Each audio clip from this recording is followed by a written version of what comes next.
Imagine getting pulled over for no reason, accused of a crime you didn't commit. Now imagine the cop lying, thinking he'll get away with it. But what he doesn't know. The whole world is about to see the truth, and his worst nightmare is just beginning. The city of Atlanta pulsed under the weight of the late afternoon sun. Skyscrapers glowed in hues of amber, their glass facades reflecting the fading light as a humid breeze carried the scent of gasoline and sizzling street food through the air. Sirens wailed in the distance, blending with the steady hum of traffic, the occasional honk cutting through the urban symphony. At a bustling intersection, people hurried across the crosswalk, their conversations mingling into a sea of voices, some excited, some weary, all immersed in the rhythm of a city that never truly slept. At the heart of it all stood Marcus Holloway, a beloved civil rights activist, entrepreneur, and philanthropist whose influence stretched far beyond the streets of Georgia. Towering at 6'3", his broad frame and sharp, charismatic features made him an unmistakable presence. With a well-tailored navy blue suit hugging his powerful shoulders and a silver watch gleaming on his wrist, he exuded the aura of a man who had fought his way to the top. He had once been a child of these streets, raised by a single mother who worked 3 jobs just to keep food on the table. Now, his voice carried weight in boardrooms and rallies alike.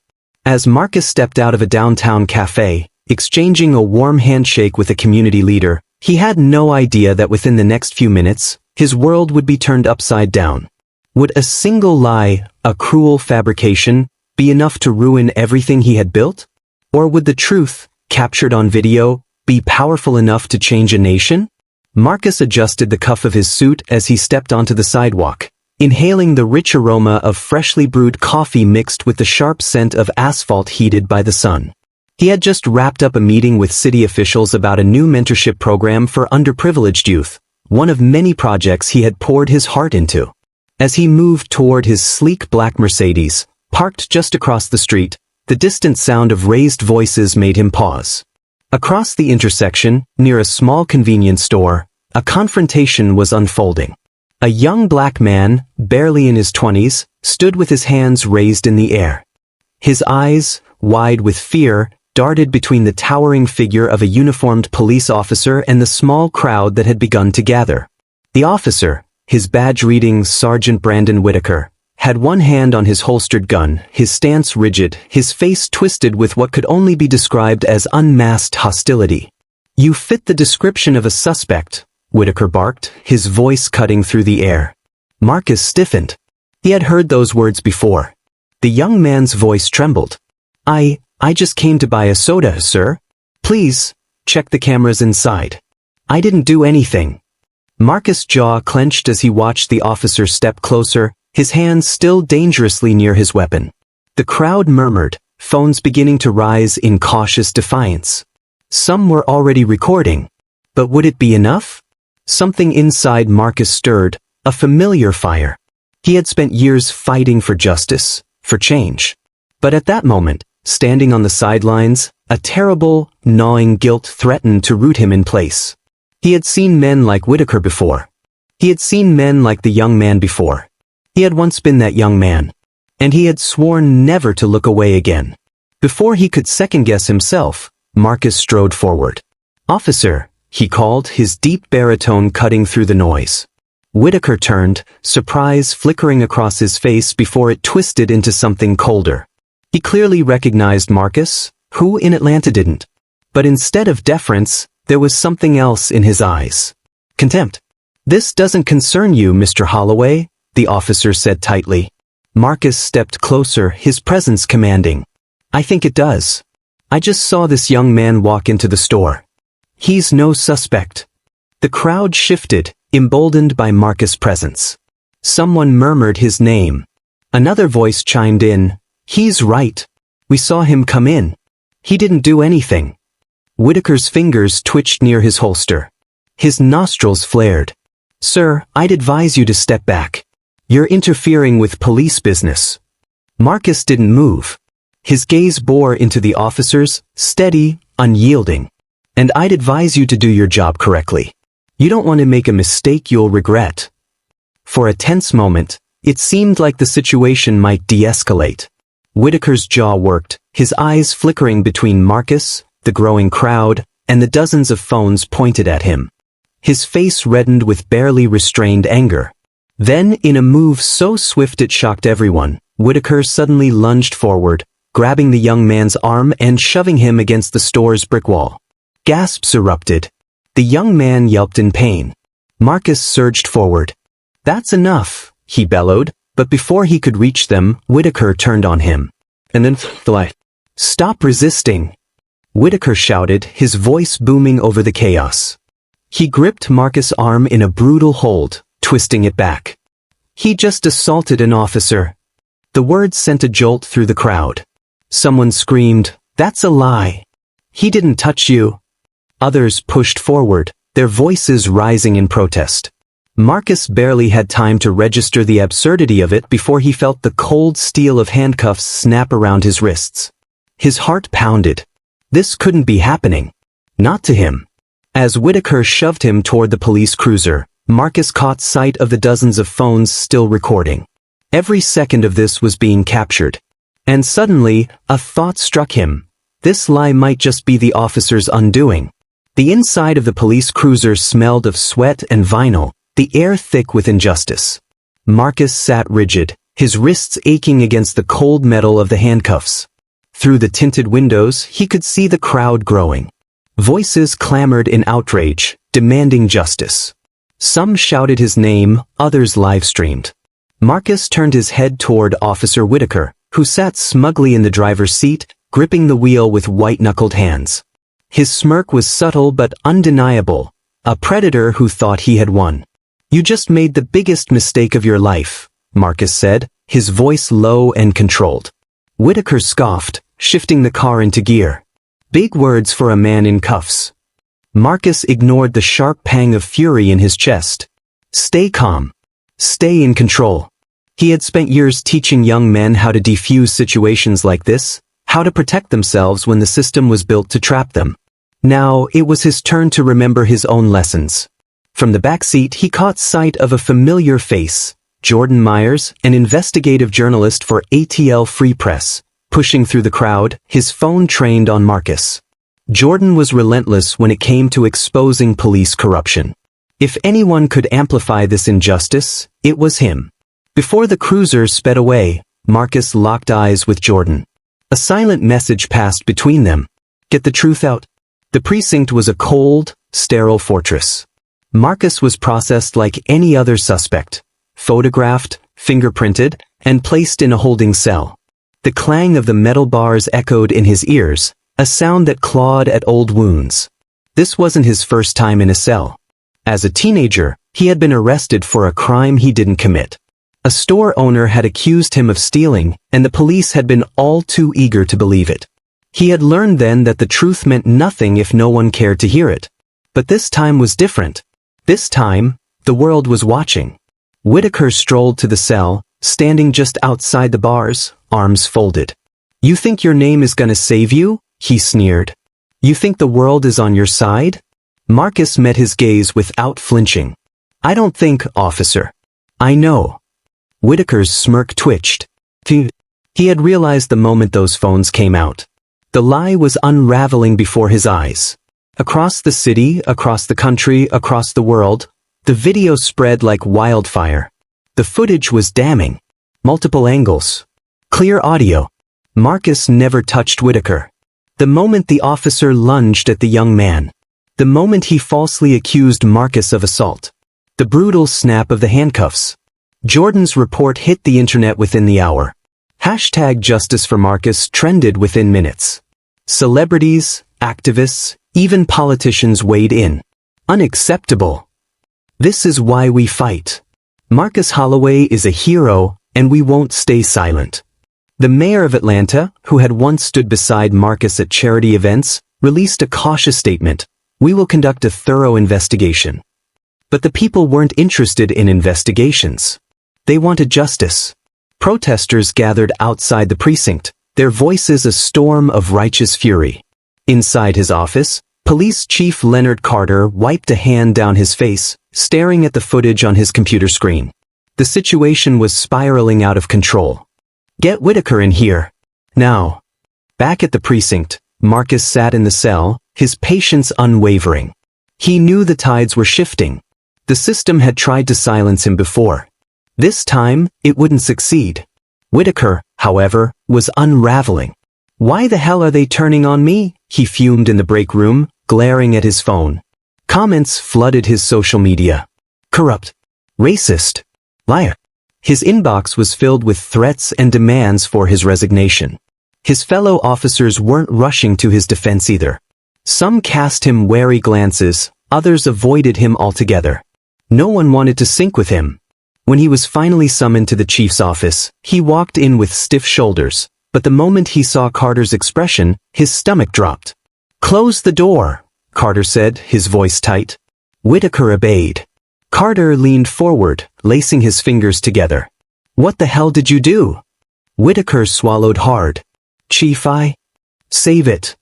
Carter slammed a stack of papers onto the desk. "A termination order. You screwed up, and now the whole damn city is on fire." Whitaker's pulse pounded. "You're firing me? For what?" "For lying on a public figure." Carter's voice was sharp.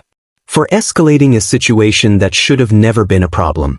And for making this department look like a damn circus." Whitaker gritted his teeth.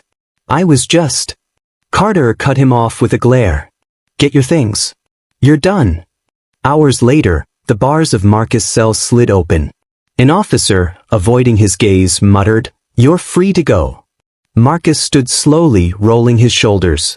He had expected this. The moment the truth was exposed, the system would move fast, not because it cared about justice, but because it cared about optics. Outside, the moment he stepped into the cool night air, the crowd erupted in cheers. Reporters swarmed. Cameras flashed. Protesters chanted his name. And standing at the front of the crowd, holding up his phone, was Jordan. Marcus met his gaze. Nodded. Justice hadn't won yet.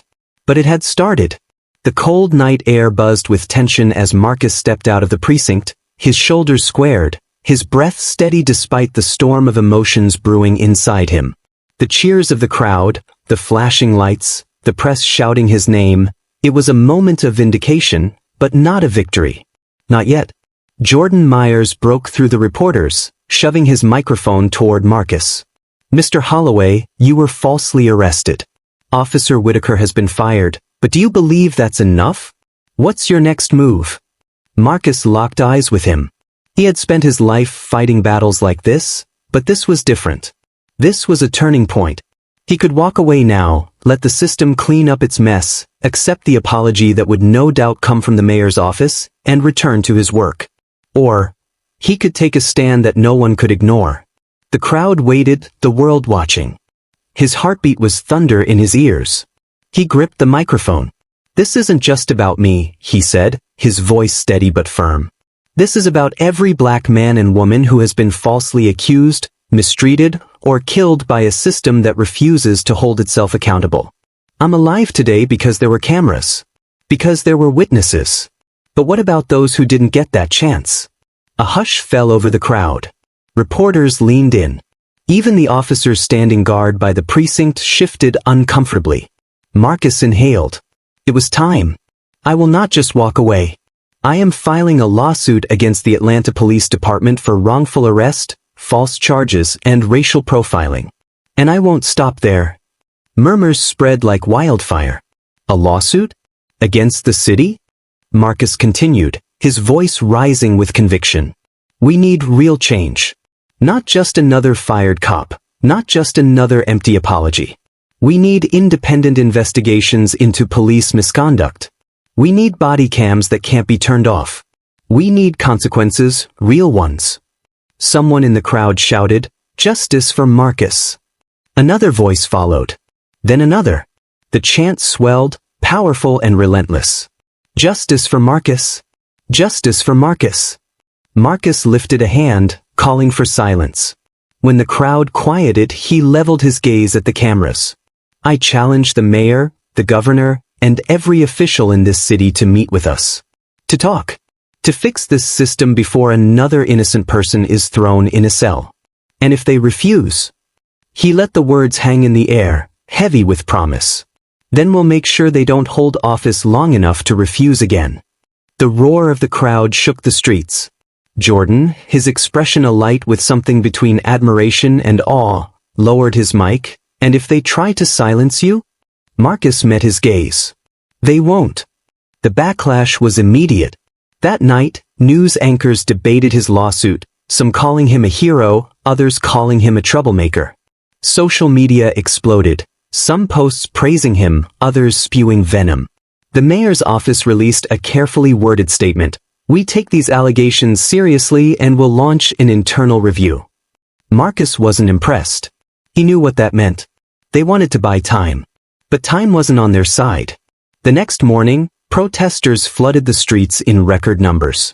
Businesses pledged support. Lawyers offered pro bono services. Even celebrities, athletes, and politicians weighed in. And then, the threats came.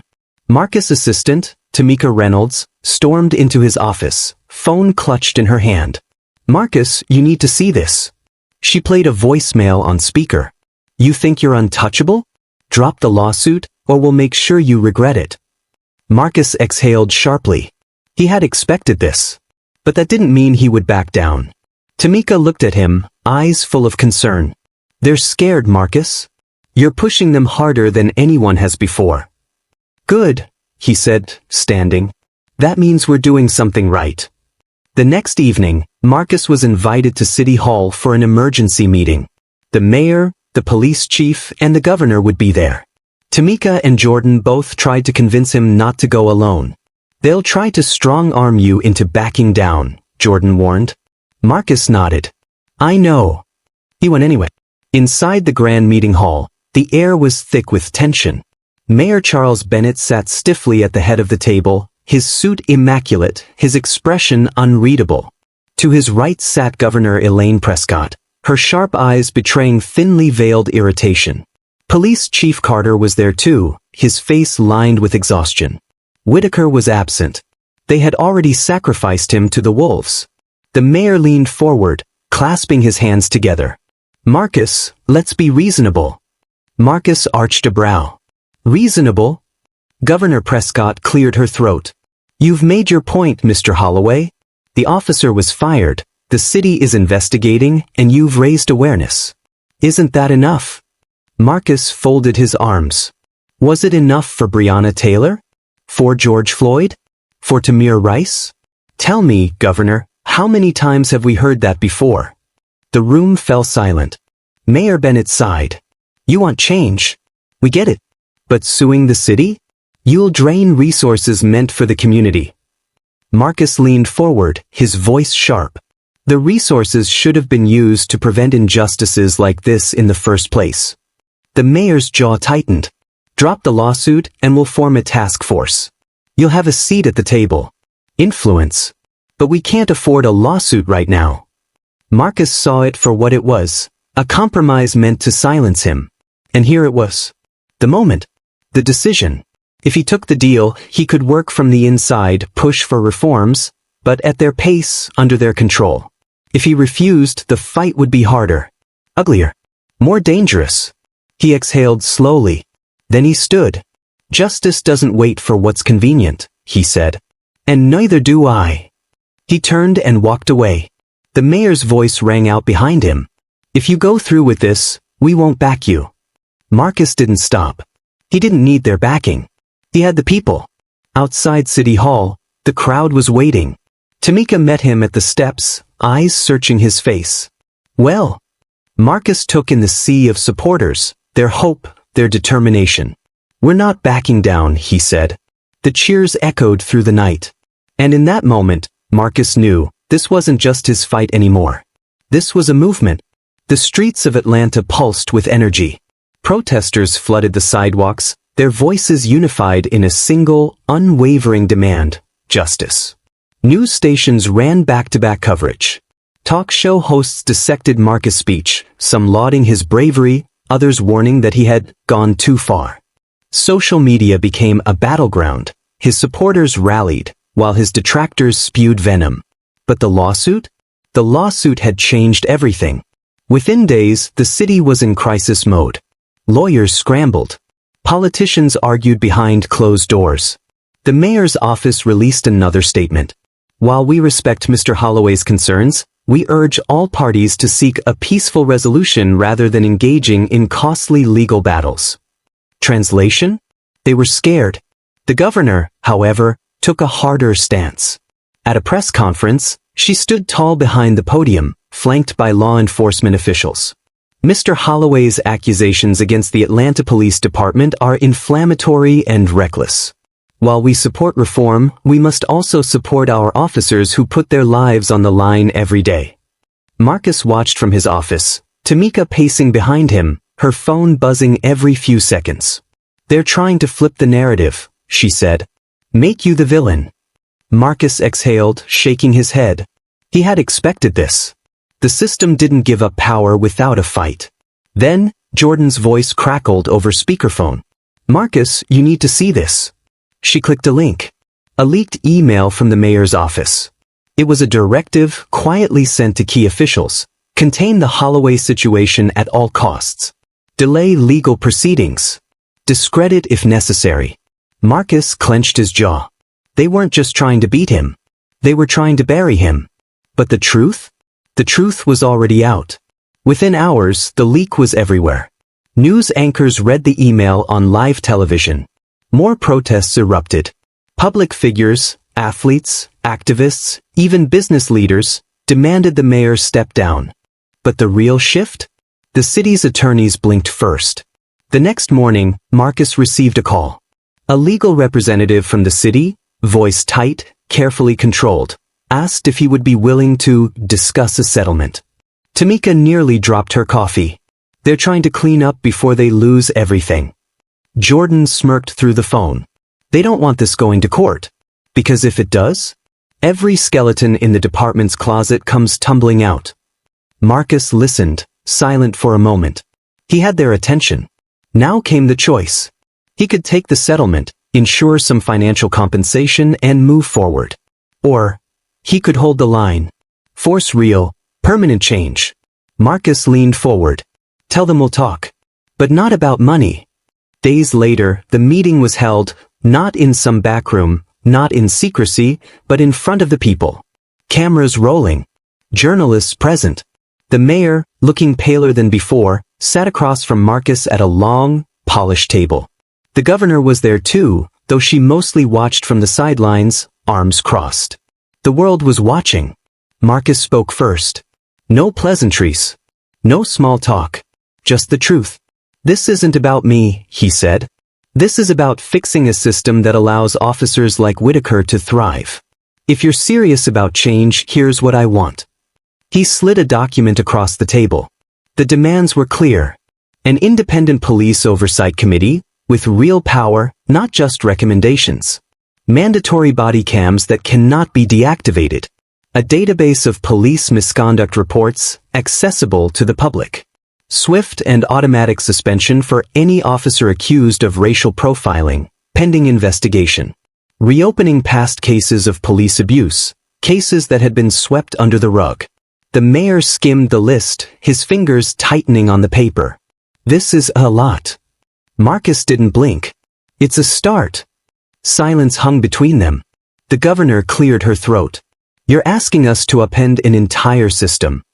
Marcus met her gaze, unwavering. That system was built broken. The mayor exhaled. His political future hung in the balance, and they both knew it. If he refused, he would be the man who ignored history in the making. Finally, after what felt like an eternity, he nodded. Let's work out the details. The crowd outside erupted in cheers. Marcus didn't smile. Not yet. There was still work to do. But for the first time in a long time, change felt possible. The ink dried on the agreement, but Marcus knew the real battle was just beginning. Policies meant nothing without enforcement. Promises from politicians had been broken before. But this time was different. This time, the people wouldn't let the system forget. A month after the historic agreement, the Independent Police Oversight Committee was formed. Activists, legal experts, and members of the community took seats at the table, real voices for real change. Body cameras were no longer a policy suggestion. They became law. The database of police misconduct reports? It launched within weeks. And when the first officers were suspended under the new racial profiling policy, the system held firm. Marcus stood outside City Hall, watching as journalists rushed to cover the latest reform updates. It felt surreal. Tamika nudged his shoulder. "You did it." He shook his head. "We did it." She smirked. Not bad for a guy who was in a jail cell a few weeks ago. Marcus exhaled, his gaze sweeping over the city that had once been his battlefield. Now it was his proving ground. There was still work to do, there always would be. But today, justice had won. That night, Marcus stood on his balcony, looking out over Atlanta. The city lights flickered like distant stars, a reminder that in every building, on every street, someone was fighting their own battle. He thought about the night it all started. The flashing red and blue lights. The cold handcuffs. The humiliation of being accused of something he hadn't done. For a moment, anger stirred within him again. But then he remembered what came next. The people who stood by him. The voices that refused to be silenced. The change that no one thought was possible until it happened. Marcus had learned something in all of this. Justice isn't given. It's taken. It's demanded. It's fought for. The system had expected him to be another name in a statistic. Another black man forgotten in the cycle of injustice. But he had proved them wrong. And if he could do it, who else could? Marcus turned to the camera, recording a message for the millions who had followed his story. "This isn't just my victory," he said. "It's ours." He leaned forward, his voice steady, determined. But the fight doesn't stop here. Every city in America has a Marcus Holloway. Someone who was wronged, someone who deserves justice. And right now, there are people who think they're untouchable, that they'll never be held accountable. They're counting on us to forget. To move on. He shook his head. "We're not going anywhere." He looked directly into the lens, as if he could see every person watching. If you've ever been afraid to speak up, don't be. If you've ever thought you were powerless, you're not. The pause. Then, with the weight of everything behind his words, he said, "Make them listen. Make them change. Make them answer for what they've done." He ended the recording. And somewhere, in a city just like his, someone watched. Someone who had been silent for too long. And for the first time, they knew they weren't alone.